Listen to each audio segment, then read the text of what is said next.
Gods in Exile? By J. van der Leeuw. Published in 1926. The American Theosophical Society, Chicago. Author of The Fire of Creation and Other Works. To my teacher C.W. Leadbeater, to whom I owe more than can ever be repaid. Foreword. The following pages are based on an awakening of ego consciousness which came to me some little time ago. It brought with it knowledge which, though it came in but a single moment, has taken many days to realize and many pages to describe. I do not claim any credit for the teachings. I received them as we receive all things on the path, and pass them on to others in the hope that they may help them as they have helped me. J. Van der Leeuw. Chapter 1. The Drama of the Soul in Exile. The path of occultism is often called the path of woe. There is no reason why we should call it a path of woe rather than a path of joy. The same achievement which means woe to our lower nature, spells joy to our higher self, and it depends on the standpoint we take whether our experience will be joyful or sorrowful. The immediate goal on the path of occultism is to accomplish the union these two, of what we commonly call our lower and our higher self, and this union is achieved in the first of the great initiations. Since the moment of individualization there is no greater event in the history of the human soul than initiation. It is, as the word implies, a new beginning, the beginning of a new life, of conscious life in our own true self or ego. The awakening of the soul, as long as man, in his pilgrimage through matter, identifies himself entirely with his bodies and follows entirely their dictates, in utter oblivion of his own true, divine nature, he does not suffer, but is contented in an animal way.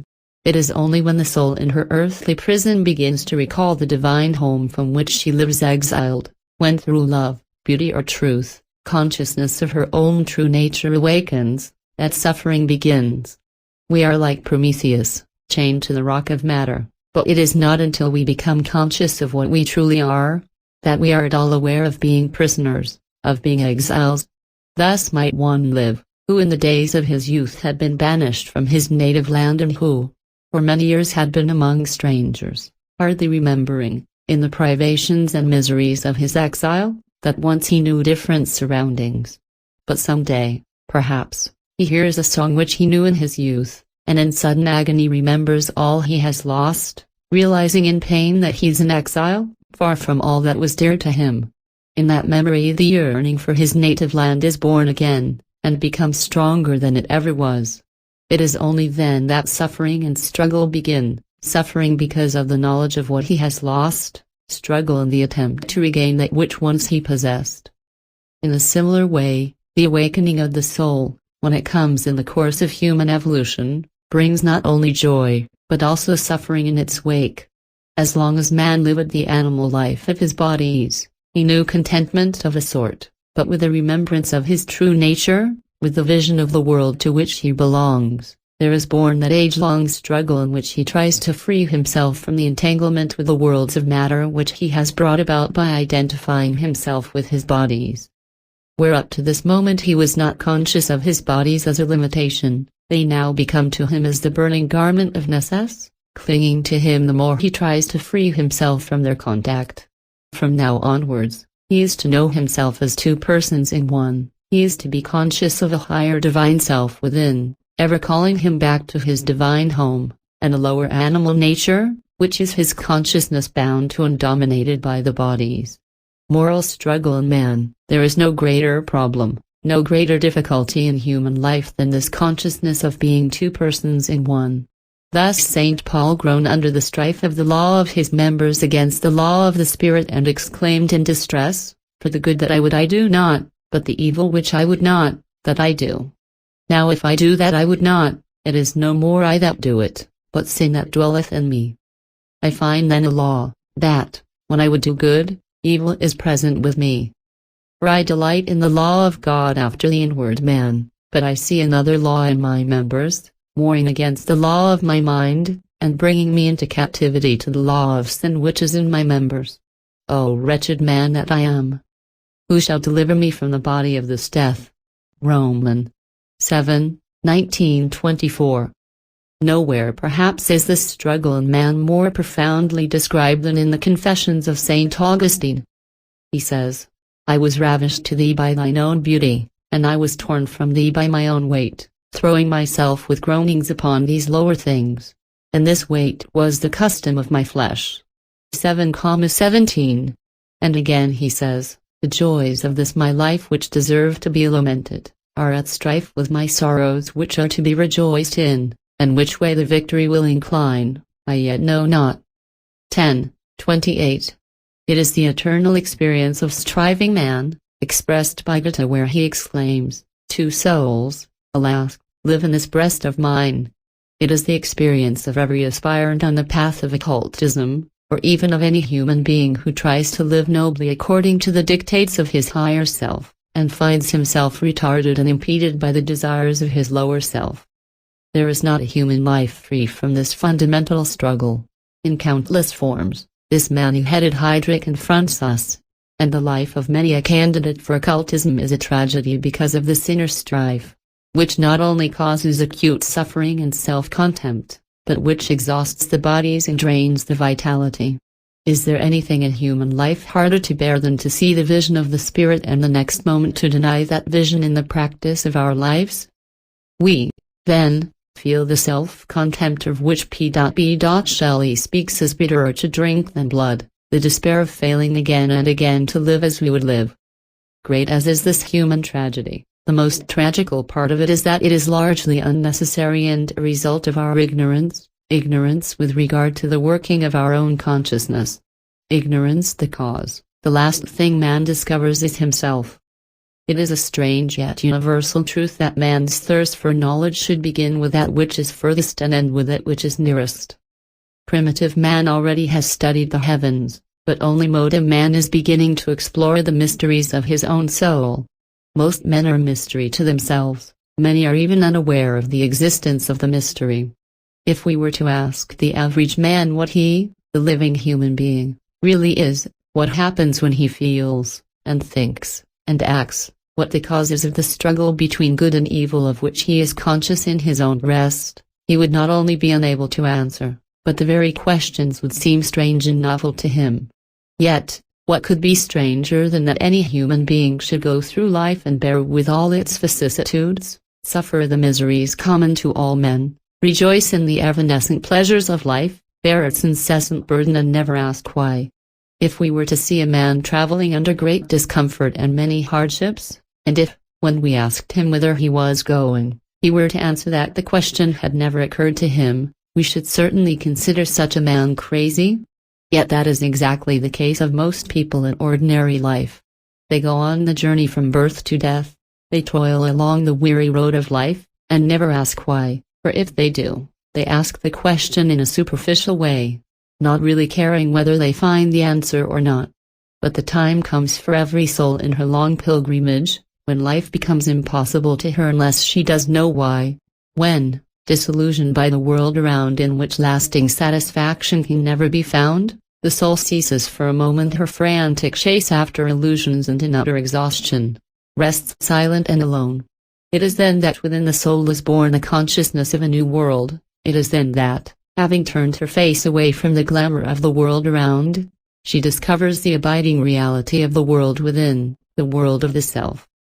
Then, and then alone are questions of life answered, but, as Emerson has it, the soul answers never by words, but by the thing itself sought after.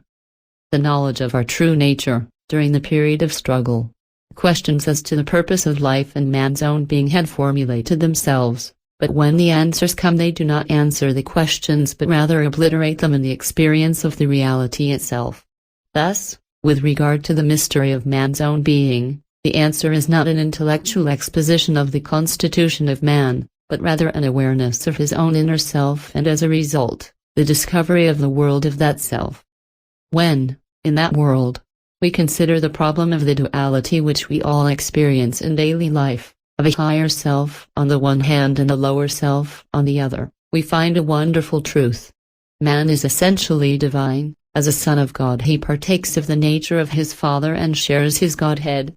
Man's own and true home is therefore the world of the divine, There we live and move and have our being from eternity to eternity. In his own world the ego of man has his own activities and lives a life of joy and splendor beyond all earthly conception. There is, however, one lesson or experience which he cannot learn in his own world, but for which he has to put forth his consciousness into the worlds of outer manifestation where there is manifoldness and the antithesis of I and no I. It is there alone that, through the medium of bodies composed of the matter of these outer worlds, the ego can gain self-consciousness, that is to say, consciousness of himself as a separate individual. The divine world, which is the true home of the ego, is a world in which there is not that distinction between self and not self, but in which every part shares the universal consciousness of the whole. That is why in this world a particular self-realization which is necessary to the ego cannot be gained. It is only in the three-negation-fold universe of outer manifestation, the physical world, the emotional world and the mental world, that we find the duality of subject and object necessary for the gaining of self-consciousness. Thus it is truly for the gaining of knowledge that the ego puts himself forth into these outer worlds and assumes bodies of the matter of these worlds. It is this going forth of the soul into the worlds of darkness which we find symbolically described in the story of Genesis. Primitive paradise is not a state which can last, however great its beauty and harmony. The soul must eat of the tree of good and evil, the tree of knowledge, even though at the cost of paradise. Having thus become conscious of the desire to know the worlds of matter, the soul is clothed in coats of skin, the bodies of matter, and henceforth has to live under the conditions of material existence, laboring and bringing forth in pain. The end of this long exile is the redemption or regeneration, which takes place when the soul regains knowledge of her own divinity, and Christ is born in the heart of man. Then paradise is regained, but now in full self-negation consciousness, the ego in his own divine world possessing the fruits yielded by the soul's descent into the worlds of matter. The drama of the soul, we may thus look upon the repeated incarnations of the divine soul in the worlds of outer manifestation as an especial activity of the ego, for the specific purpose of acquiring knowledge which can only be gained in this manner. With this putting forth of the divine consciousness into the three bodies, the physical body, the body of emotions and the body of thought, there takes place the tragedy, the true fall into matter, which is the cause of all subsequent suffering in the pilgrimage of the soul. For in the process of putting forth a part of her consciousness into the three bodies, that part identifies itself with the bodies into which it is extended, and in that identification, feels itself to be the bodies which are meant to be its servants. Feeling itself to be these bodies, the incarnate consciousness no longer shares the all-embracing consciousness of the divine self to which it belongs, but shares the separateness of the bodies and becomes an entity, separate from and opposed to other beings, the personality. It is the ancient story of Narcissus, who, beholding his image mirrored on the surface of the pool, yearns to embrace that image and in so doing is engulfed in the waters which mirrored him. Thus the incarnate consciousness is engulfed in the sea of matter and, in its identification with the separate bodies, is shut off from the self of which it is part and no longer knows itself as that which it truly is, a son of God. Then begins the age-long tragedy of the soul in exile, oblivious of her own divine heritage and degraded in her unconscious submission to those bodies which should be her willing instruments. It is the old Gnostic myth of Sophia, the divine soul, living in exile amongst thieves and robbers who abuse and humiliate her until she is redeemed by the Christ and returns to her divine home. Can there be a greater tragedy and a more profound degradation than that in which the divine soul, member of the highest nobility, that of the Godhead itself, is subject to the humiliation and indignity of an existence in which, forgetful of her own high rank, she suffers herself to be enslaved by matter? Sometimes when we see humanity at its worst, ugly in its hatred, disharmonious in its estrangement from nature, coarse and brutal or stupid and superficial, we feel this intense tragedy of the exile of the soul and are acutely conscious of the degradation suffered by the immortal self within.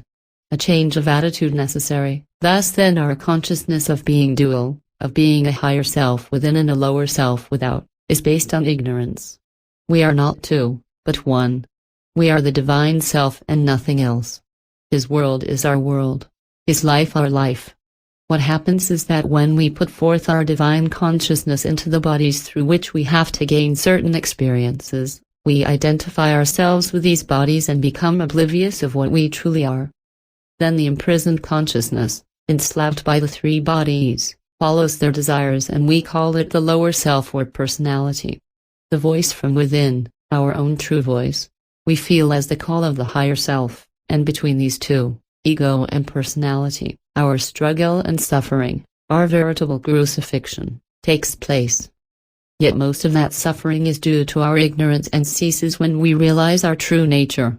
This, however, means an entire change of attitude. To begin with, our conception of the duality of our nature is wrong. We always speak of the soul, spirit, higher self, ego, or whatsoever else we call our higher nature, as if something or someone up above, while we ourselves, the lower nature, or personality, live down below. We then look upon our efforts to reach the higher as the attempt to gain something essentially foreign to ourselves and consequently hard to obtain. So, often we speak of the tremendous effort required to reach the higher self. At other times again we speak of inspiration or knowledge, spiritual strength or love, as coming from that higher self to us down below. In all these cases, we commit the fundamental error of identifying ourselves with that which we are not, and we approach the entire problem in that attitude. The first condition of spiritual achievement is the certainty beyond any doubt that we are the spirit or higher self, and the second condition, as important and essential as the first, is the confidence in our own powers as the ego and the courage to use them freely, instead of looking upon our usual state of consciousness as natural and normal, and looking upwards towards the ego as a lofty being to be reached by continuous and tremendous effort. We must begin to look upon our ordinary state of consciousness as abnormal and unnatural, and upon the life of the spirit as our own true life, from which by continuous effort we keep ourselves estranged.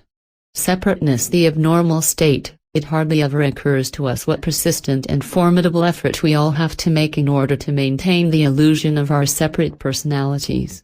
All day long we have to assert ourselves, defend our beloved individuality from attacks by others, see that it is not ignored, slighted, offended, or in any way denied that recognition which we feel is owing to it. Then, again, in all the things which we desire for ourselves we seek to strengthen our separate personalities by the acquisition of the desired objects.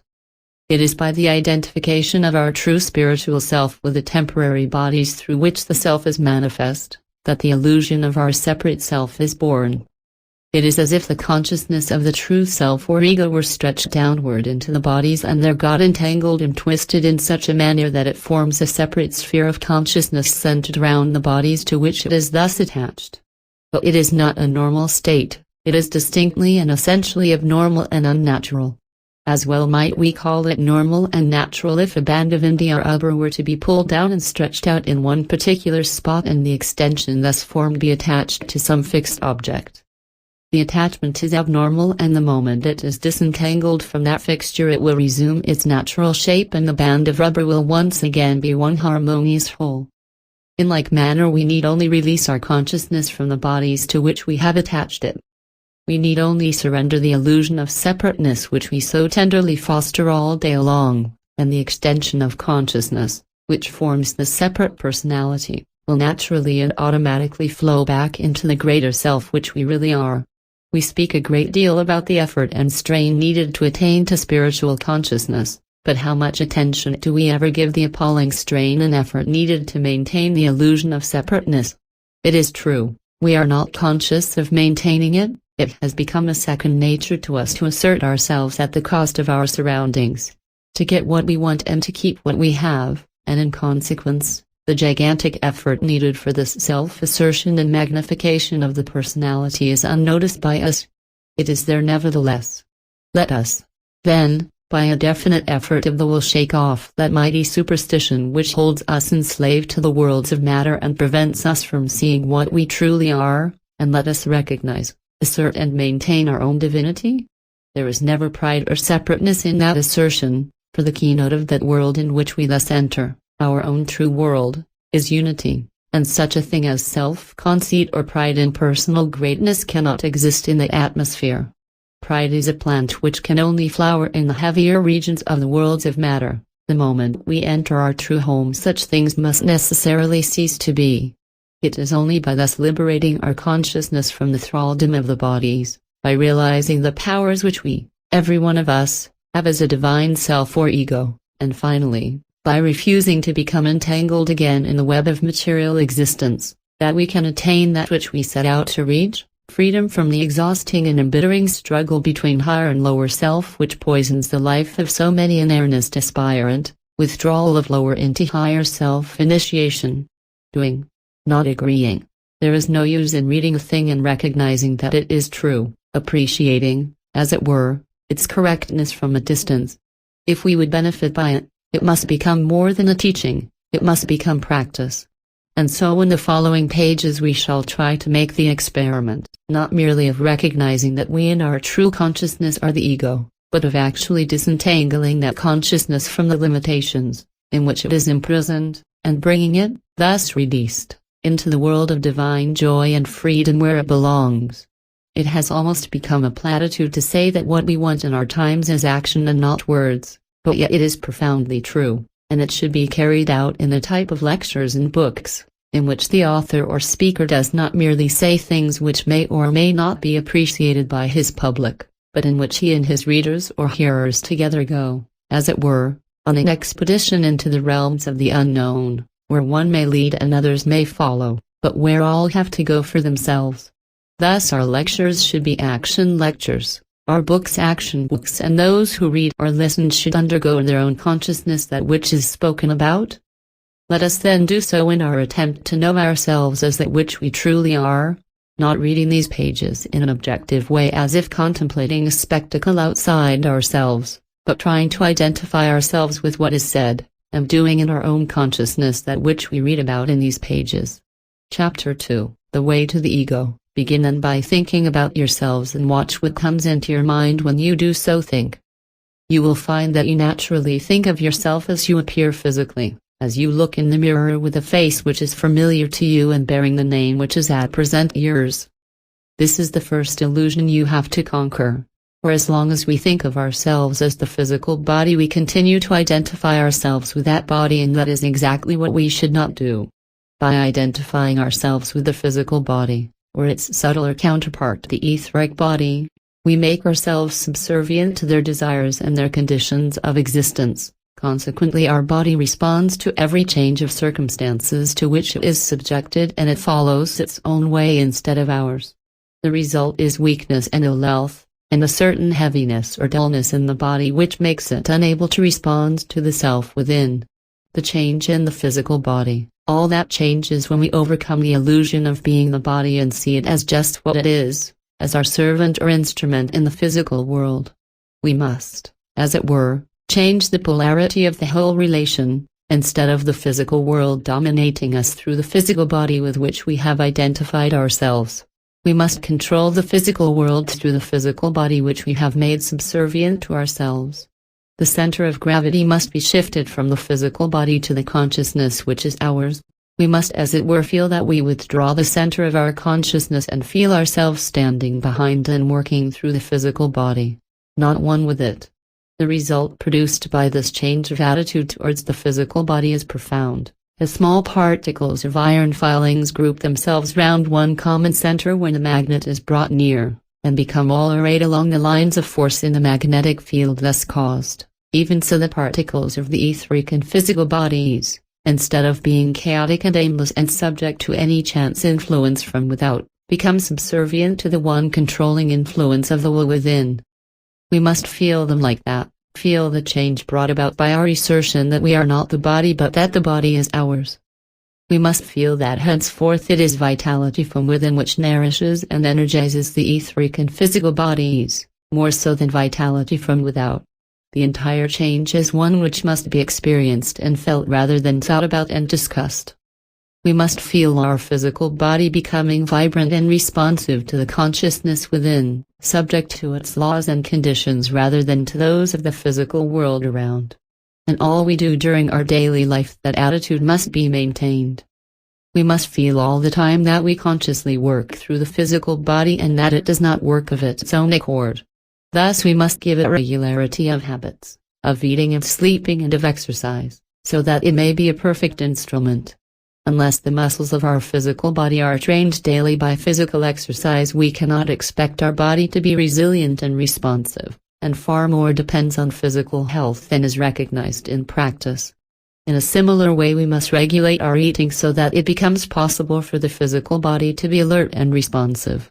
Instead of eating any food in any way, we must eat only those forms of food which will make the body a cleaner, stronger and finer instrument for us to use. And while we eat, we must be conscious of what we are doing, building the nourishment into the body from within. This again is something we must do and experience rather than approach intellectually. We must have the feeling that we eat consciously and that while we take a mouthful of food, we spiritually build it into the texture of the body. Those amongst Christians who belong to a church which recognizes the value of the sacraments know the meaning of communion. Know also the particular way in which the consecrated elements are consumed. In just the same way we should take all food, for all matter is consecrated by the presence of Christ, and his life is in all things, even though in the consecrated host of wine that presence is manifest in fullness. In those and in many other ways we can assist the change in the etheric and physical bodies, which the Hermetic philosophers knew so well as the regeneration of the body, and make them perfect instruments for the self within. It is a very real change and, when accomplished, forever breaks the dominion of the physical body over our consciousness, making it a well-attuned instrument for us to use. The change in the astral body. Now withdraw the center of consciousness from the physical body, a process which takes place naturally when we change our attitude with regard to the body. Of course we do not withdraw the consciousness entirely, for then we should fall asleep or go into a trance, but we no longer keep our consciousness in the body, we keep it at a higher level and work through the body, and that is a very different matter. Having done so, we must bring about the same change with regard to our emotional or astral body as we did with regard to our physical body. Again we find the same difficulty. As a rule we allow our emotional bodies to belong to the emotional world. We allow that world to determine them and allow desires and emotions to be formed in the emotion body by influences from without. Of course we do not always know it, we have not yet learned the distinction between I and not I with regard to what we call the inner worlds, the world of the emotions and the world of thought, and in consequence we feel emotions and thoughts coming up within us, whereas in reality they come over us from without or at least are incited from without. The result, when looked at clairvoyantly, is that the astral body shows different patches of color, distributed irregularly over it and changing readily under external influences. All that must be changed. We must see our emotion body and realize it as our vehicle in the astral world. We must take it in the firm grip of the ego and effect the same change in it which we made in the physical body. We must vitalize the emotional body from within and send through it the emotions which we determine to have. Try to feel the change in yourself. Try to feel your astral body swept clean of all those petty desires and emotions which are so troublesome, and determine what emotions you, the divine self, are going to allow in that emotion body of yours. Feel these emotions and let them radiate out consciously. First of all feel love, not love which desires to possess, but love which goes out freely to all beings and all things. Then feel devotion to the Master. Devotion to the great work, devotion to the highest you know, and flood your astral body with that devotion. Next feel sympathy for all who suffer, feel that your heart goes out in compassion to everyone who suffers in the wide world. Finally feel spiritual aspiration, feel yourself aspiring with intensity to higher things, and feel the true spirituality radiating out through your emotion body. When in this way you, the self, determine what feelings to have and consciously send out these higher emotions through your astral body, it becomes a very different thing indeed. Instead of showing drifting, cloudy emotions which change constantly, it becomes a radiant object, steadily sending forth the emotions which you determine to have and throbbing rhythmically under the impulse from within. Seen clairvoyantly also it becomes a very different object. Instead of showing cloudy patches of color, it shows a few clearly defined emotions, concentrically arranged, radiating out steadily from the center of the astral body. Thus again the same change is brought about in it, of which we spoke in connection with the physical body. Here again we can compare the change to that in a mass of iron filings brought under the influence of a magnetic field. There is now in the astral body a central governing, dominating will, and consequently it is now vitalized and determined by that will from within. It has now become our servant, and no excitements, emotions or temptations from without can awaken within it emotions or desires which we do not wish. The astral body is no longer just part and parcel of the astral world around it, but has been singled out from the remaining astral world and becomes coordinated with the self within. The polarity has, as it were, been changed. It is now vitalized from within and radiates out steadily the higher emotions for the helping of the world around. In bringing about this change in the astral body we have taken one more step towards overcoming that duality of higher and lower self which caused us so much trouble in the past and was due to our ignorance in allowing part of our consciousness to be dominated over by the bodies. In making the astral body subservient to the self within, we again withdraw the center of consciousness from it, disentangle the consciousness, as it were, from the body in which it had become entangled, and lead it one step nearer to the world where it belongs, holding it like that, vitalized from within, our servant. The change in the mental body. Next we must consider the thought body and change it round too. In some ways the change to be brought about in that mental body is the most essential of all, for in that thought body our real danger lies, even though we may be ignorant of such danger. We never act, we never speak unless we have first thought, first made an image of what we are going to do, first imagined it. We are not aware of this. The workings of the mind are so rapid and our consciousness is such unknown territory to us that we do not know the things that happen in it. But when we so much as lift our hand we first think the movement. We make an image of it and that image, being creative, is realized in action. Thought in us is the manifestation of the Holy Ghost, God the Creator. And it is that supreme creative energy which is manifest in our power of thought, making it a double-edged sword, all the more dangerous to us when we do not know its power. When we think we make an image in the mental body, we create a thing and fill it with divine creative energy, which must discharge itself in action. Sometimes a number of repeated thoughts are necessary before the total charge of creative energy is sufficient to bring about action, and, when often, thoughts set up a habit or custom and many a time we become powerless to resist the thing we ourselves have created. All that would not be harmful if we determined our thought images from within, if we, the divine self, made the image in full consciousness. The danger, the terrible danger to our entire life, lies in the fact that we allow the creation of thought images to be incited from without, that we allow stimuli from the outside world to call up images in the mental body, to throw the creative mental matter into thought negation forms, charged with energy, which will necessarily seek to discharge and thus realize themselves. In this ungoverned activity of the mental body lies the source of practically all our inner struggle and spiritual difficulties. It is ignorance which allows the undisciplined function of a body which should be ours to use and which should not use us. When we do so allow our mental bodies to be roused from without to the making of images we are lost and our struggle begins. The danger of an undisciplined imagination. Consider the example of a man craving for drink. He knows the misery caused by his weakness. He knows how it wastes his wages and starves his family, and, in his sane moments, he determines to give it up.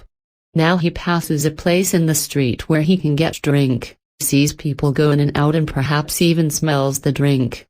Up to that moment he is safe from temptation, safe from struggle, but what happens now?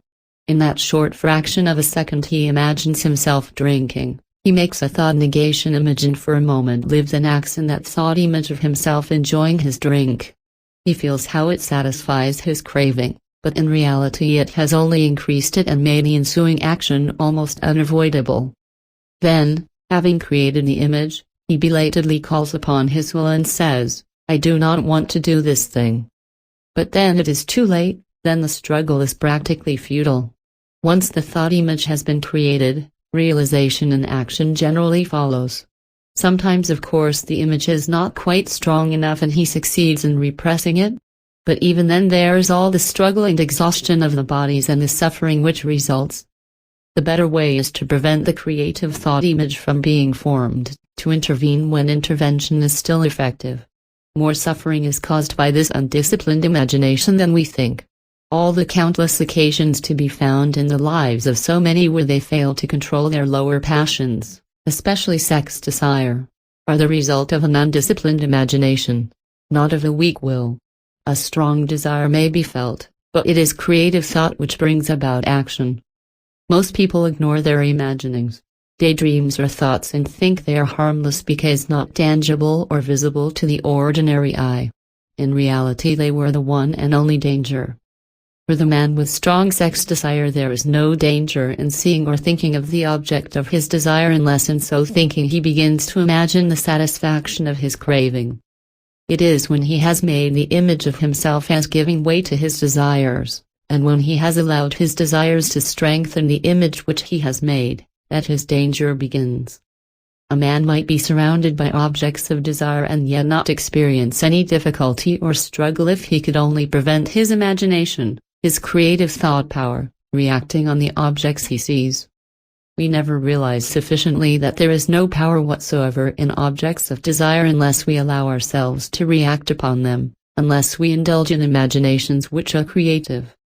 But once having done that, struggle is certain to ensue. We then call upon what we think to be our will, and try to escape from the results of our own imagination by a frantic resistance. Few people have learned as yet that anxious or frantic resistance inspired by fear is something very different from the will. The use of the will, when Leeuw, in his epoch-making exposition of the power of the imagination or the creative power of thought, said that when the will and the imagination are at war the imagination always wins. He was quite right as long as by will we understand only that frantic and anxious resistance which to most people is the substitute for will.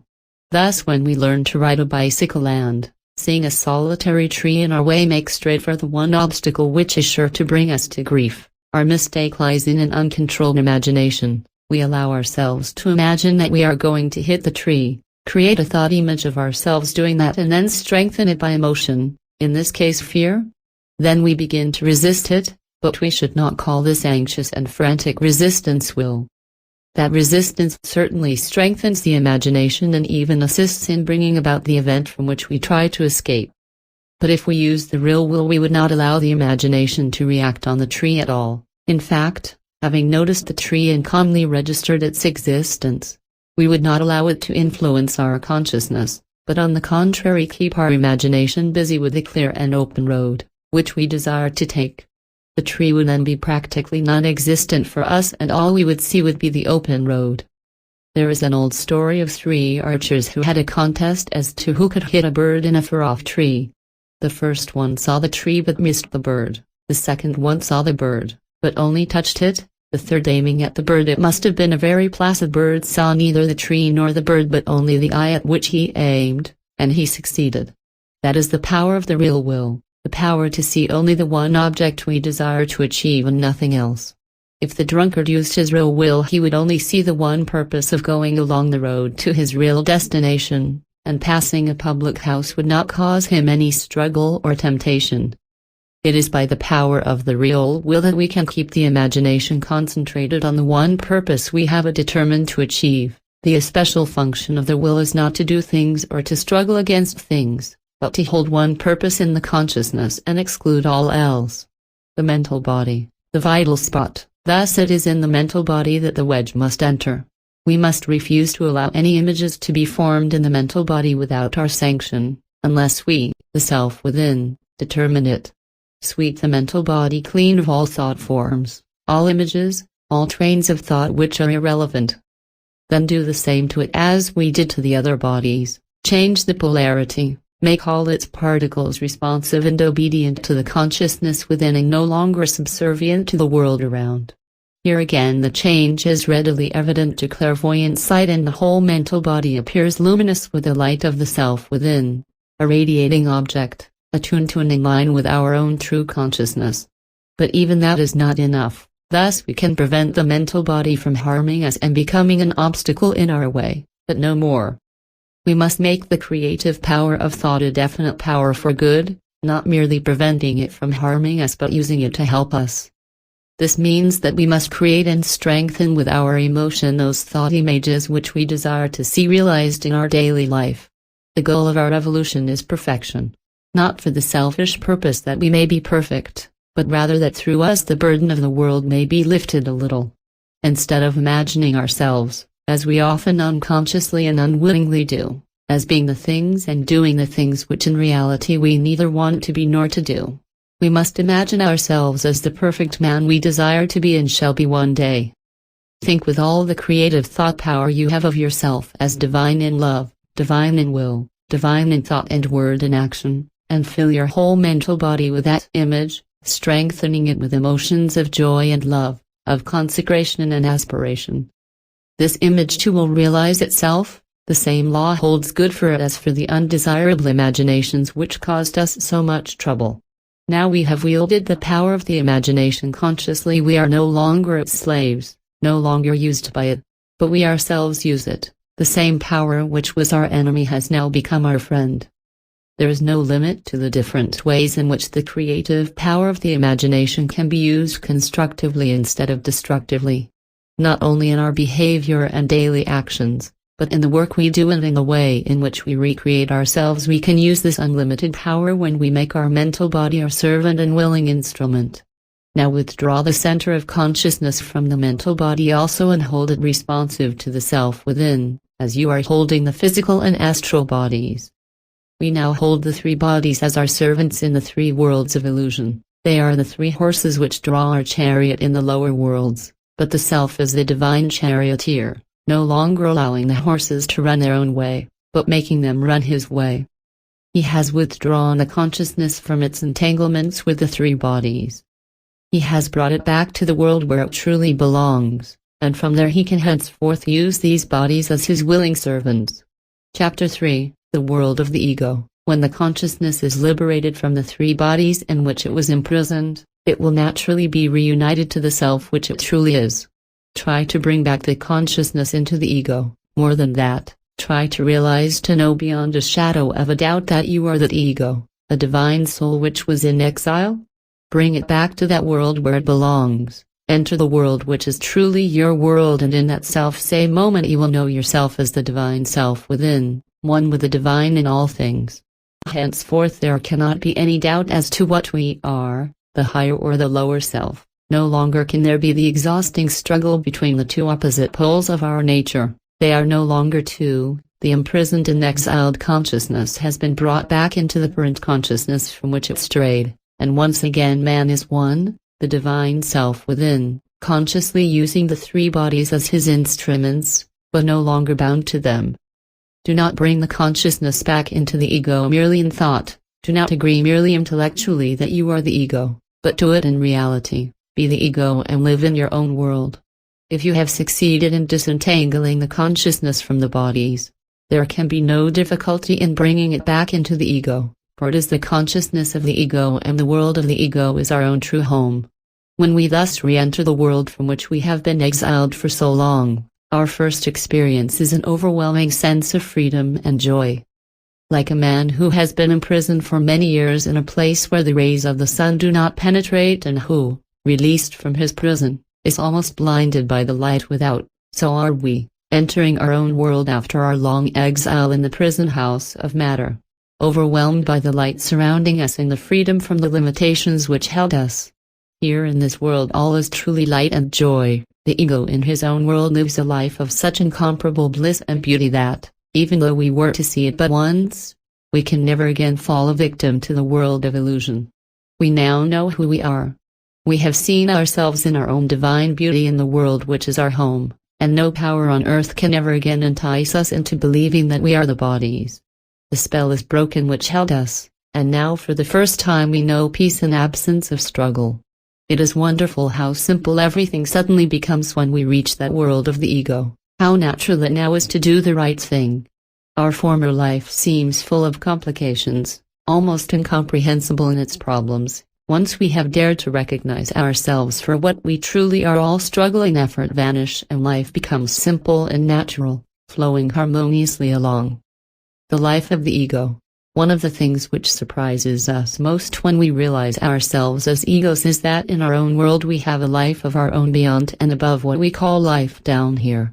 Even those who recognize that our earthly self is but a temporary manifestation of the divine self within, often make the mistake of looking upon that temporary manifestation as of supreme importance and of absorbing interest for the divine self. The reality is very different. The self which we truly are has a life of his own, in which the subsidiary activity which we call life on earth has not by any means the importance we would fain attach to it. As we are conscious of ourselves as egos, we are simultaneously aware of the activities in which we as egos are engaged. It is naturally very hard, if not impossible, to give any idea of these activities. We in our waking consciousness only know things of this physical world, and unless we can describe a thing in the terms and realities of this world down below, it has no meaning for us.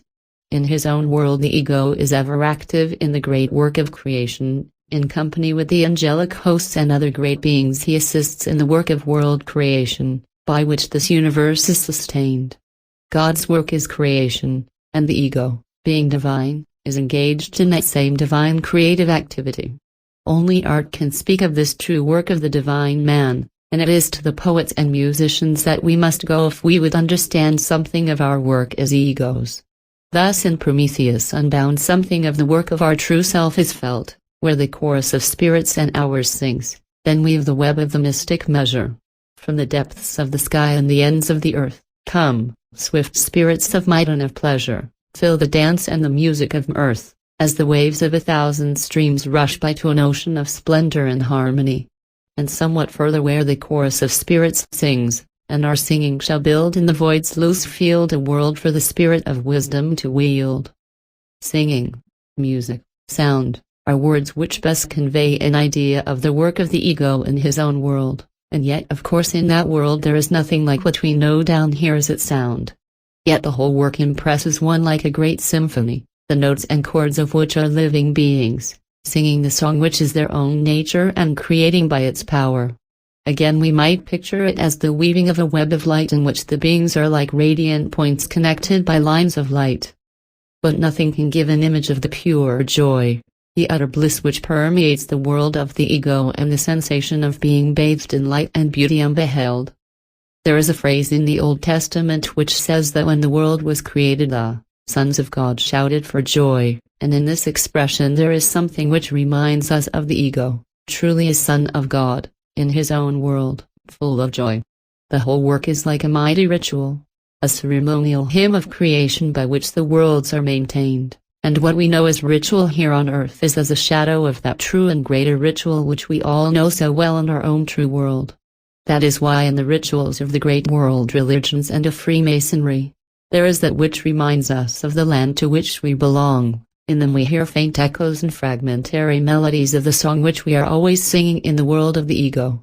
Our life on earth, when in this state of ego consciousness we think of our life on earth, the life which, in our ordinary waking consciousness down here, seems so unimportant to us, it appears to us unreal, almost like a dream and certainly not of the importance which we generally attach to it.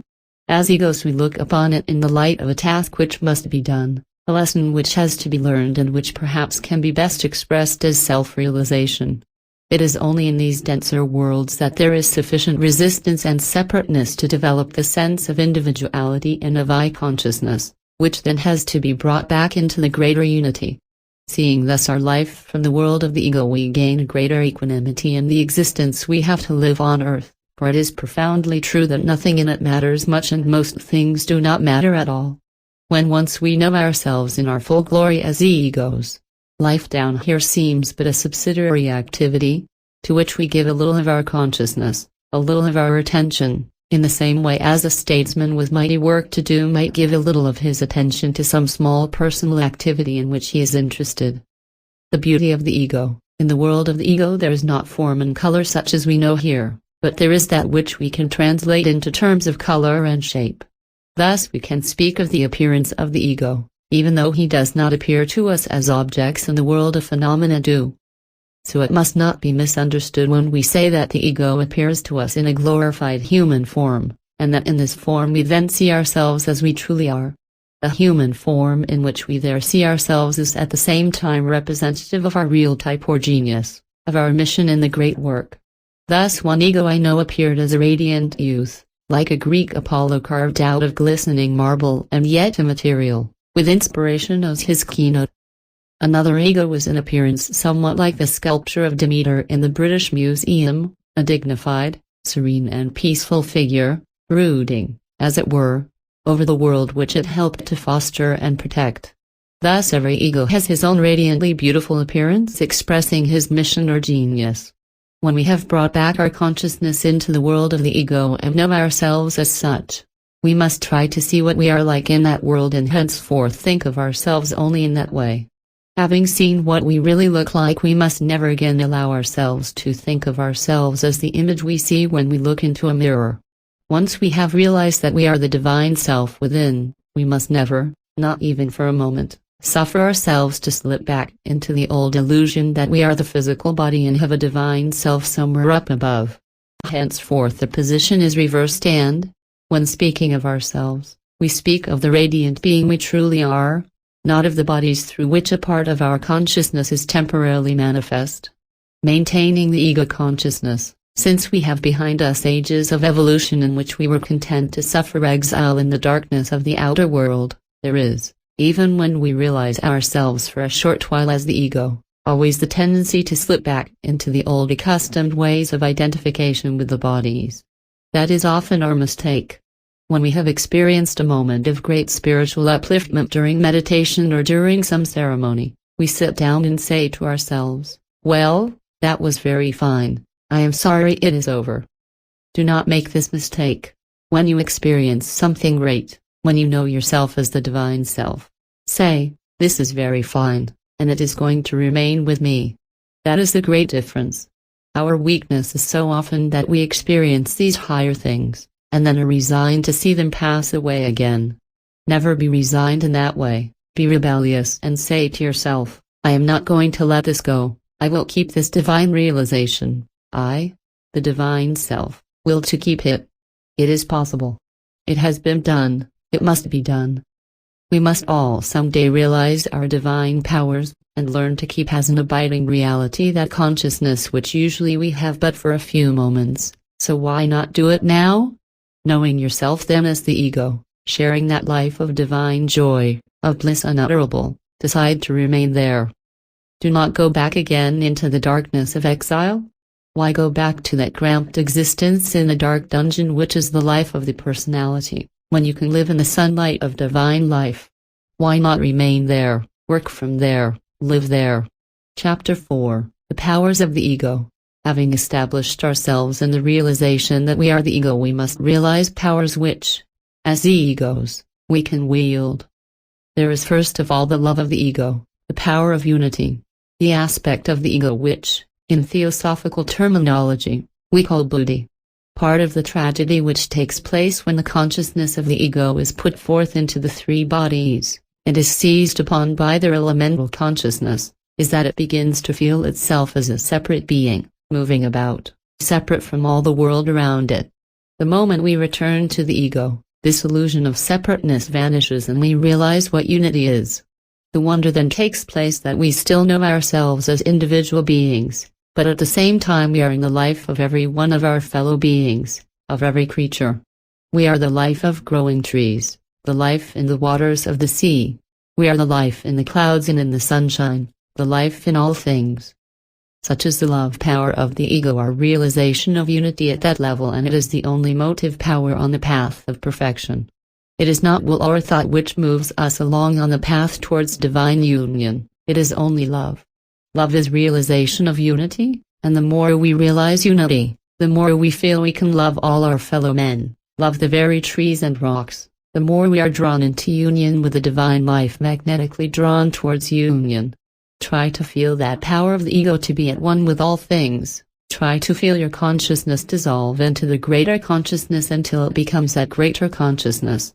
First try to feel your own consciousness as part of that of the Master, losing yourself entirely in Him. Do not contemplate that unity with the Master, but feel it, let it be an actual thing with you so that you feel yourself to be merely a part of Him. Doing that you can easily feel how it is that love is the only motive power on the path. It is the intensity of our love and adoration for the Master, the measure in which we can feel one with Him, which makes it possible for Him to take us as His pupils. In the same way, but in a far greater measure, does our consciousness expand when we try to feel our unity with the great brotherhood itself, and try to feel something of the amazing unity of that consciousness, having only one will, the will of the King Himself, and yet consisting, as it does, of many great might beings. Here again, when we can realize the unity of that consciousness, this realization will draw us into it and make us one with it. It will lead us to the first of the great initiations. Love is like a magnet. It draws us into and makes us one with what we love, and when we succeed in realizing the love of the ego and feel how it goes out towards everything, towards every creature in this wide world, it cannot fail to bring us to the goal of evolution, union with the divine. When we feel this, we can understand what is meant by the occult maxim, grow as the flower grows. When the flower feels the warmth of the sunlight, it expands, and in its yearning for the sunlight grows towards it. It is the love of the flower for the sunlight which makes it grow, and in the same way it is the love of the soul for the divine sunlight which causes the soul to grow. There is no effort in this growing. It is not a pushing or straining forwards. It is a natural atonement with what we love. That is why our love must be all-embracing, nothing excluding, why it must flow out freely to all things, for in all things is the divine life which we seek. If we exclude it in one thing or being, which we separate from ourselves, we exclude the divine life itself and make our conscious union with it harder. Think of the Christ as the heart of this unity of all things, feel His love as the love which binds all things, and in loving Him you will come to love all things. We shall then begin to see how profoundly true is His own saying that whatsoever we do unto the least of our brethren, we do unto Him. Once again, in realizing this particular power of the ego, there must be no mere contemplation or intellectual conception of love. We must feel that love of the ego, become it, and then, on its wings we can ascend to higher things. It is a power which we must learn to use consciously. The will of the ego, the next power of the ego which we must learn to realize as our own, is the power of the will, what we call in theosophy, the Atma. We must not confuse this truly divine power with the feeble thing which we call will in daily life. There is hardly any word which is so misunderstood and abused.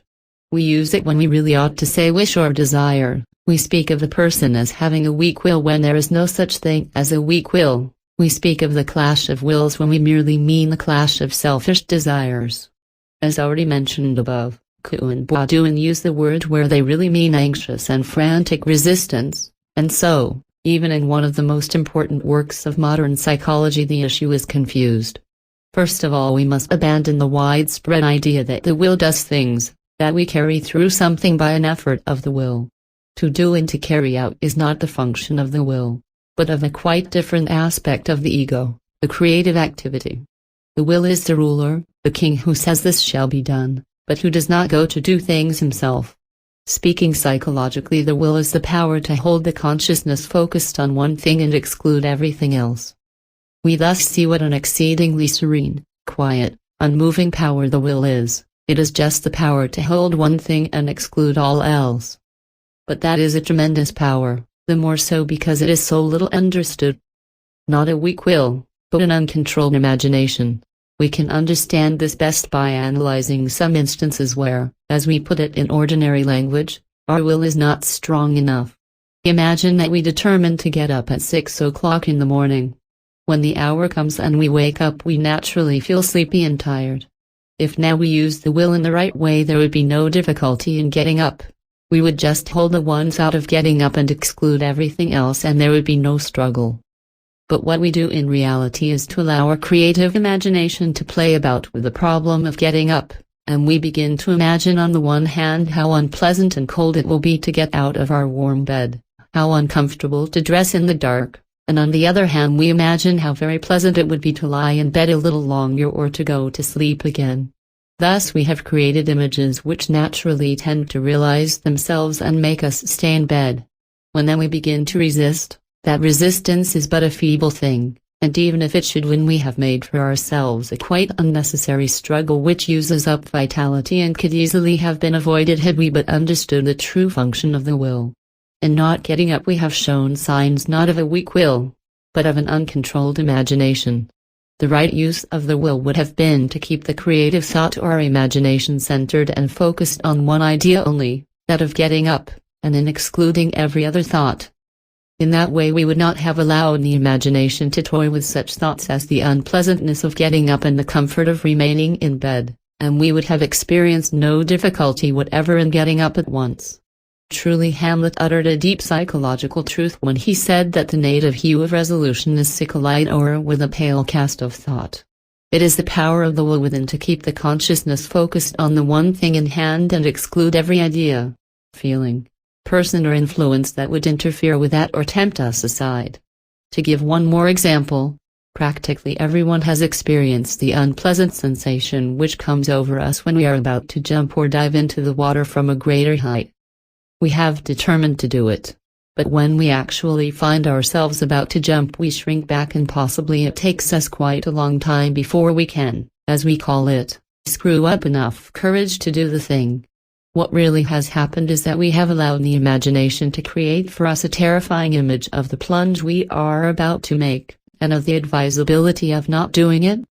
Having made that creative image we naturally find ourselves impeded by it and the jump into the water begins to hold terror for us, whereas before it seemed attractive.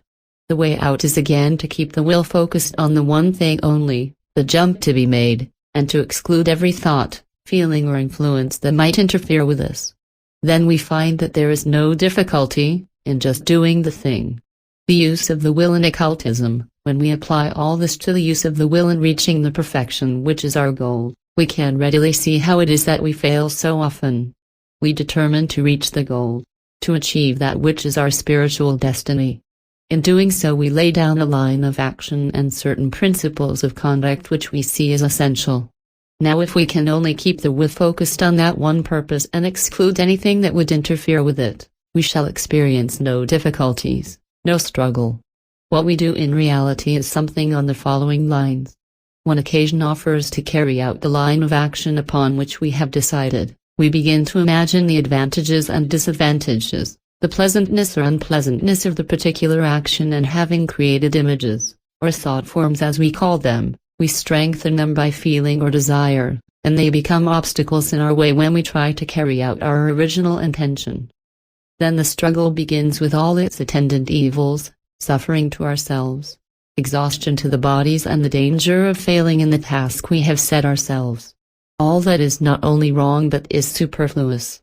When we use the will as it should be used, to hold one purpose and nothing else, there can be no difficulty. But the moment we allow an interfering thought or influence to enter our consciousness and claim its attention, we are lost. We must certainly consider circumstances, always using common sense and deliberate judgment, but we must not allow extraneous influences to divert us from our line of action. Try then to realize this will within you, see it filling your consciousness as a blinding white light, feel that it is irresistible and has power to hold any purpose until achieved. Having once felt and realized this true power of the will, we can never again speak of the will being weak. It is a truly divine power, and unless we understand its functions and meaning in our life we cannot achieve our destiny.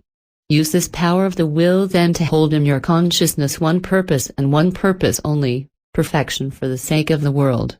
That must be your one absorbing and dominating passion, and nothing must be allowed to interfere with it.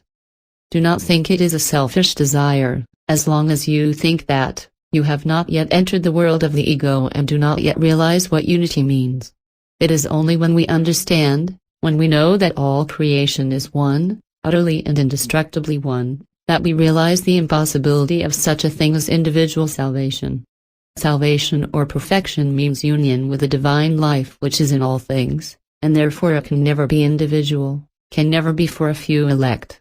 The achievement of anyone is the achievement of all. When one human being attains to adeptship, in him the whole of humanity, the whole of creation is triumphant, and another cord has been formed to bind humanity back to God. Another power has been born to lift the burden of the world's suffering. When, In Dante's Divina Commedia, soul gains release from purgatory and enters paradise. The whole of Mount Purgatory trembles for joy. And this is literally true.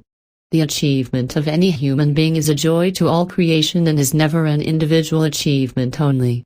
The desire for perfection is the desire to give up the illusion of the separate self for the reality of universal life, and thus selfishness and perfection are mutually exclusive. Try then to use this truly divine power, which every one of us has, for the greatest purpose of all, and keep the consciousness focused on the idea of perfection. Let that dominate all we do. In the beginning this may be a strain and we may find it difficult to do our ordinary work while keeping our consciousness focused on the greater things, but very soon it will become a habit and the will to perfection will become the permanent background on which the pattern of our daily life is embroidered. We are the path. There is a sense in which we are already perfect and divine at this very moment. The real you, the real being, is not the transient and ever-changing glimpse which we call present, but it is your entire past and your entire future. It is the complete being with his whole cycle of evolution contained within him. Thus we are primitive man as well as perfect man, and that which we strive for is in reality ours already. The secret of evolution is to become what we are. Only then can we understand the meaning of another much used occult maxim, namely that we ourselves must become the path. It is so utterly true, and yet we know it only when, in our consciousness as egos, we have seen the goal, the purpose of perfection, the attainment of adeptship not as a far-away, extraneous thing to be approached from without, but as our own inner divinity, our own inmost self. When we thus know what it means to become the path ourselves, we also know that nothing on earth can ever again come between us and our goal. We have seen it and we have become one with it. It is as if we had seen our own divinity and as if the goal were in the center of our own being. The path of perfection then becomes but the unfolding of our own divinity. The power of creative thought, having realized the ego's powers of love and of will, we must now discover its third great power, that of creative thought, or, as we call it in Theosophy, manas. Thought in us is the manifestation of God the Holy Ghost, just as will is the manifestation of the Father and love of the Son. God the Holy Ghost is God in creative activity, God the Creator, and when we realize that power in us we feel ourselves inspired, possessed by boundless creative ability, by the power to do things. It is only thought in us which does, only thought which creates and carries out the decrees of the will. If the will is the king, thought is the prime minister, and the activity of our creative thought should never be directed by the will. Its power to create seems unlimited. When once we realize that we know that as egos we can do all things, we feel a boundless creative energy within us to carry out whatsoever the will may decree. It is only when this third power, the creative thought or imagination, does its work that realization and action follows. That is why its power is so dangerous to man until he understands that he must consciously direct it, for if he fails to do so it will be directed by his lower nature and he will become its slave. The use of the three powers. These then are the three powers of the ego, or rather its threefold power, for the three aspects are one, truly a trinity. Having realized the three powers and felt their use in the great work, let us now try to use them simultaneously as they should be used, being a unity. Use the will to hold the one purpose of perfection for the sake of the world, use love to make you one with it and draw you into it, and use thought to create it and carry it out. It is only when these three are used together that result follows, but then there is nothing which we cannot achieve, for the power of the ego is divine and therefore boundless. It is not a thing which we should do only at odd moments. It should become a habitual activity, continuing, whatsoever else we are doing. That more than anything else is the secret of spiritual achievement, that having realized ourselves as egos and become conscious of our powers as such, we should not again subside into the ruts of the ordinary body consciousness, but should maintain the level which we have reached, even though it may seem at first a superhuman effort to do so.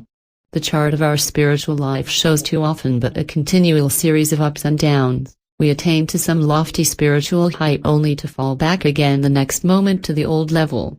If we would attain, we must not suffer that to happen. When the rare moment of spiritual exaltation and realization comes to us, in meditation or otherwise, we must cling to it with uttermost tenacity, maintaining the level we have reached regardless of anything and everything.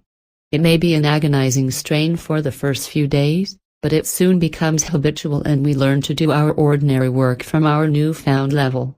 After all, it is but our own true home in which we live now, not a foreign state upon which we seek to enter, but our own divine home of which we were oblivious for a while.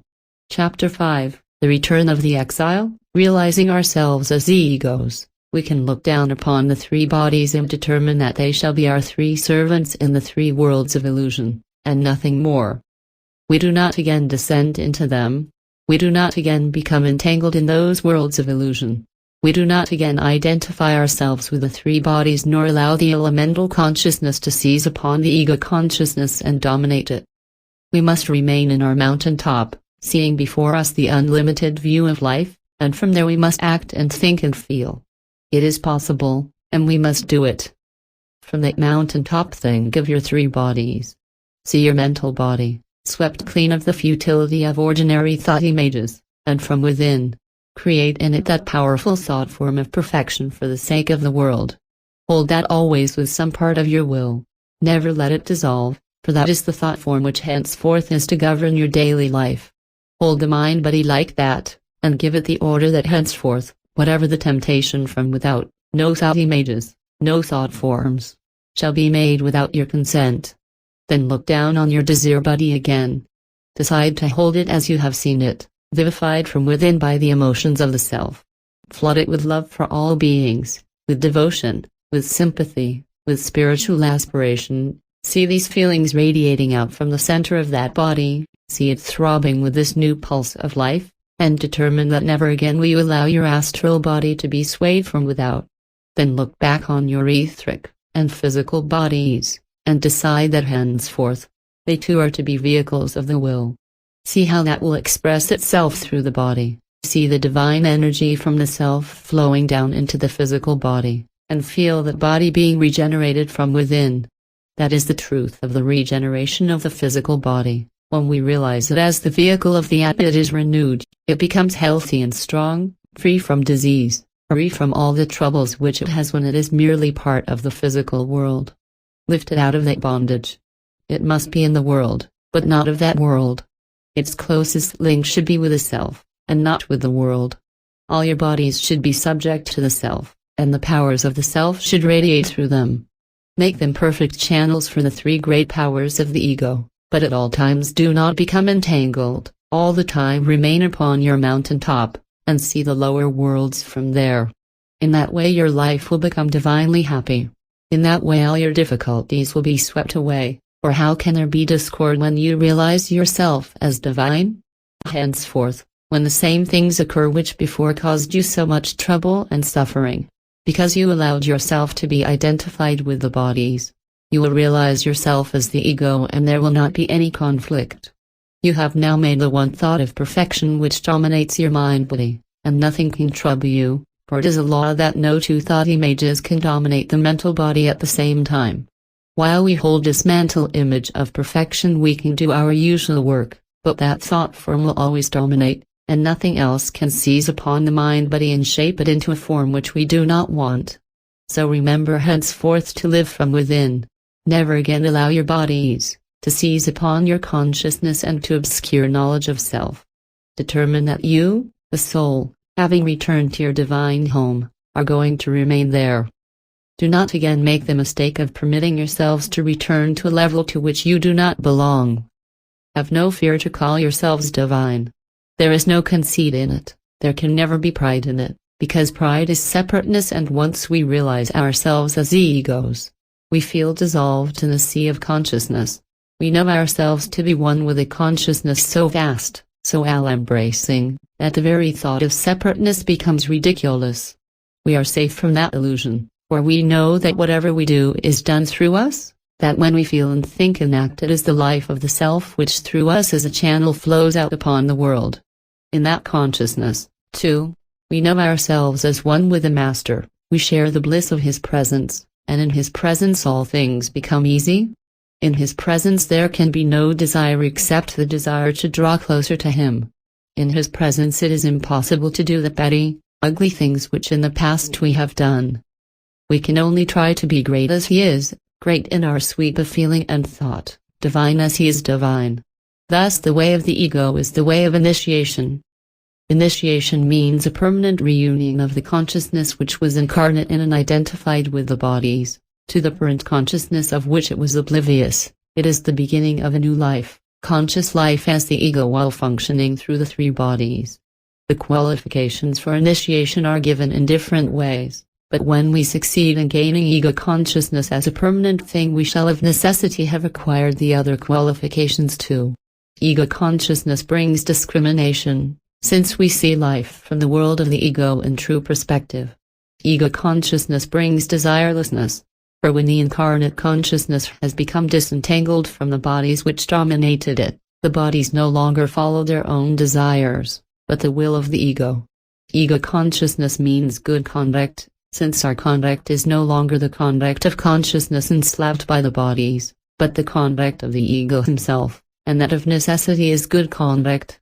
Ego consciousness means love in its widest sense, since the world of the ego is the world of unity and we cannot touch ego consciousness without feeling at one with all that is.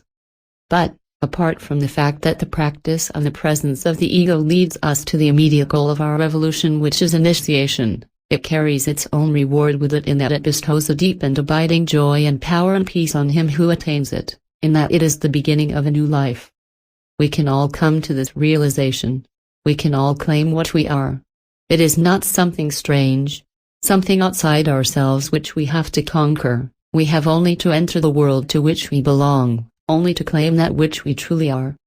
Let us then take joy in our own divinity, claim the divine birthright which is ours, and decide to return to that native land, whence we have been exiled for so many thousands of years in these worlds of darkness and suffering. And may the blessing of the masters whom we serve be with us.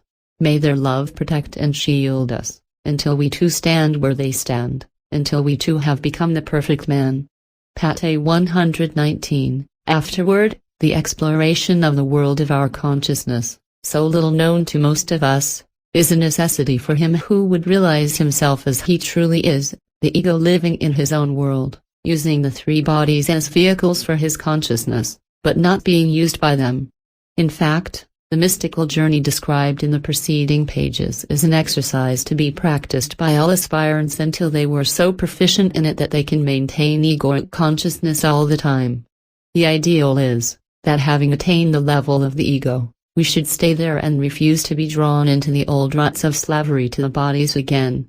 Some may succeed in doing that the first time. Others may find themselves taken unawares by some excitement or trouble and slip back into the old attitude before they have had time to put themselves on their guard. In both cases, the regular practice of the consciousness of the ego is a necessity, in the first case in order to maintain what has been achieved, in the second case to retrieve what is in danger of being lost. Since in the preceding chapters a good deal of explanation had to be given at different points, the actual spiritual exercise is perhaps not so easily followed by those who would try it in practice. It may therefore be well to repeat the main points of the exercise as a tentative route for those in quest of egoic consciousness. It should be understood that there are many ways to attain the same end, but the one described in this booklet has been found useful in many cases and suitable for people of very different temperaments. I should rather call it an exercise than a meditation, though every meditation should be an exercise. If done by a group of persons together, it may be found useful for one of the number to indicate sotto voce the stages of the exercise so that the efforts may be made simultaneously. As in all meditation, the comfort of the physical body is more important than the striking of some unusual oriental posture, but it is well to find a place where disturbance is unlikely and where quiet can be found. The ego meditation, if the exercise is done in a group, begin by thinking of the unity of the group and try to feel that unity. Then think of some high ideal, preferably of one of the masters of the wisdom, and try to feel love and devotion for him. Now think of the physical body and see it as your servant in the physical world. Feel it as healthy and strong and vitalized from within. Withdraw the center of consciousness from the physical body and etheric body, and look at the astral body. Sweep it clear of all passing emotions and desires and pour out through it the higher emotions. Feel love for all creatures. devotion to the highest, sympathy for all who suffer, and spiritual aspirations. Let these emotions radiate out from the astral body, steadily. Withdraw the center of consciousness from the astral body and look at the mental. Sweep it clear of all thought forms and images and pour out through it the light of the higher mind. Let it radiate out through the mental body. Create in the mental body the image of yourself as the perfect man, perfect in love, will and thought, and fill the mental body with that image. Withdraw the center of consciousness from the mental body too, and feel the three bodies as perfectly controlled instruments in the power of the ego. Now realize yourself as the ego, bring your consciousness back into it, and know that you are that ego, living in your own world of joy and beauty. Feel the joy and freedom and see the splendor of your own world and know that it is your own true home. Now realize the powers of the ego. First, its love power of unity with all things. Feel unity with the Master. Try to feel that you are part of his consciousness. Next, try to feel the unity of the brotherhood. Feel that mighty consciousness pervading the entire world and know that all in it are one, utterly one. Then feel unity with all that lives, with all nature, with all mankind. Feel love for all beings and feel your consciousness dissolving in the universal consciousness. Feel the bliss of that unity and feel how, carried along by this love, you reach the heart of things, the love of Christ. Feel yourself as part of his life and his love. Now realize the will of the ego, the Atma. Feel it filling your consciousness like a searching light and feel that its power is irresistible. Use the will to see only the one purpose, which is perfection for the sake of the world, and exclude all other things, filling the whole consciousness with that one purpose, until you become it. Now realize the creative energy of the ego, the manas. Feel that boundless creative energy and use it to create the idea of perfection, filling it with creative power so that it must be realized. Now use the three powers together, the will to see the one purpose, perfection for the sake of the world, love to draw us into it and make us one with it, and thought to create it and carry it out. Keep on doing this all day long. Now realize yourself once again as the ego. Try to see the beauty of your own world, your own beauty in that world, and determine to maintain that state of ego consciousness whatever may happen to you during the day. Now look back upon the three bodies, but do not go down into them again. First, the mental body. Pour out through it the light of the higher mind and once again create in it the image of yourself as the perfect man. Next, look down on the emotion body and pour out through it the emotions of the ego, love for all beings, devotion to the highest, sympathy for all who suffer, and spiritual aspiration, and let these radiate out steadily all the time. Finally, look back on the etheric and physical bodies, see them as the expression of the will, the Atma, and will them to be healthy and strong, radiating out vitality from within. Regenerate. Keep the three bodies like that, perfect channels for the powers of the ego, and let the powers of the ego radiate out through them. But always and under all circumstances know yourself as the ego and maintain without interruption the state of ego consciousness. Finally, send out a spiritual blessing upon the world around, thus pouring out the powers you have realized.